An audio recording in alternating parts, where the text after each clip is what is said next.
श्री जी steno Vrindavan Ramdhari Gupta खंड 2 प्रतिलेखन संख्या 80 गति 100 शब्द प्रति मिनट।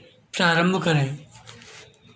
महोदय, इसमें उस शिक्षा को भी सम्मिलित किया जाना चाहिए जो प्रत्येक नागरिक को लोकतांत्रिक व्यवस्था का विवेकपूर्ण सदस्य बना दे। बराम इसी समय से प्रौढ़ शिक्षा की अवधारणा में परिवर्तन हुआ और उसे समाज शिक्षा के नाम से पुकारा गया। बराम 1949 में मैसूर में संपन्न ग्रामीण प्रौढ़ शिक्षा के यूनेस्को सेमिनार में तत्कालीन शिक्षा मंत्री ने समाज शिक्षा को स्पष्ट करते हुए कहा था, समाज शिक्षा से हमारा तात्पर्य है पूर्ण मानव की शिक्षा। बराम यह उसको साक्षरता प्रदान करेगी जिससे कि विश्व का ज्ञान उसे उपलब्ध हो सके। बराम यह उसको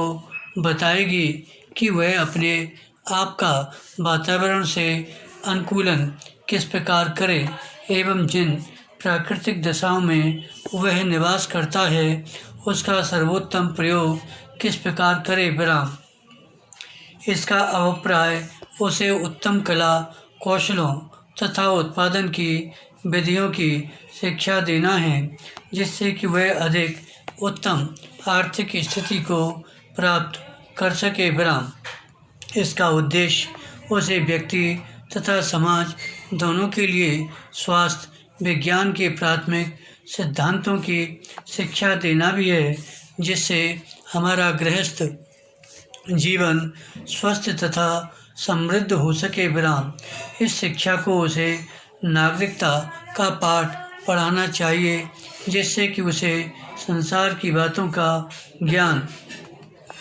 प्राप्त हो जाए और वह अपनी सरकार को उन निर्णयों के निर्माण में सहायता दे सके जो शांति तथा प्रगति में योगदान करें।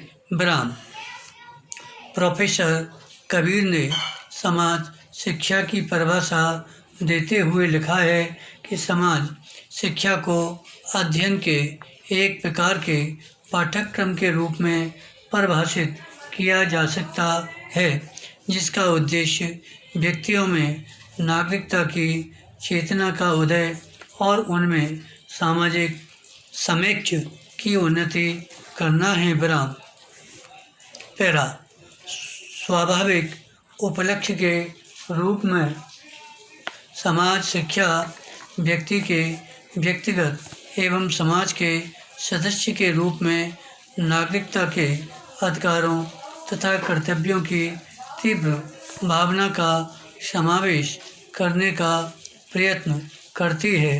अब आइए जरा गौर करें कि वर्तमान भारतीय परिवेश में प्रौढ़ शिक्षा या समाज शिक्षा प्रयास कितना सार्थक हुआ है। बराम आज से 23 साल पूर्व सन 1978 में साहित्य परिचय प्रौढ़ शिक्षा विशेषांक के अपने एक लेख में डॉक्टर चौबे ने प्रारंभ में ही लिखा है, जब कोई समाज जातिवाद, वर्गवाद, क्षेत्रवाद, गरीबी, बेरोजगारी, बीमारी तथा असमानता से ग्रस्त रहता है तो उसका विकास अवरुद्ध हो जाता है। बराम ऐसी यही ग्रस्तता आज हमारे समाज में हमारे क्रियाकलापों के विविध अंगों में परिलक्षित हो रही है। बराम जब तक हम इस ग्रस्तता से मुक्त न होंगे तब तक हमारा विकास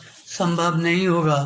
इस ग्रस्तता से दूर होने के लिए हमें अनेक उपाय करने होंगे। बराम इन उपायों में शिक्षा का स्थान बहुत ऊंचा है। बराम हमारे देश की अधिकांश जनता अभी भी साक्षर नहीं हो पाई है। बराम जब तक हम इस प्रयास में सफल नहीं होते तब तक हमारी जनतंत्रीय व्यवस्था खोखली रहेगी। बराम उल्लेखनीय है कि प्रौढ़ शिक्षा के क्षेत्र में सरकारी स्तर पर स्वतंत्रता के पूर्व से ही प्रयास आरंभ हो गया था, जिसमें आज तक कई मोर्चों पर प्रौढ़ शिक्षा के प्रचार प्रसार का कार्य जारी है। धन्यवाद। श्री हरदास।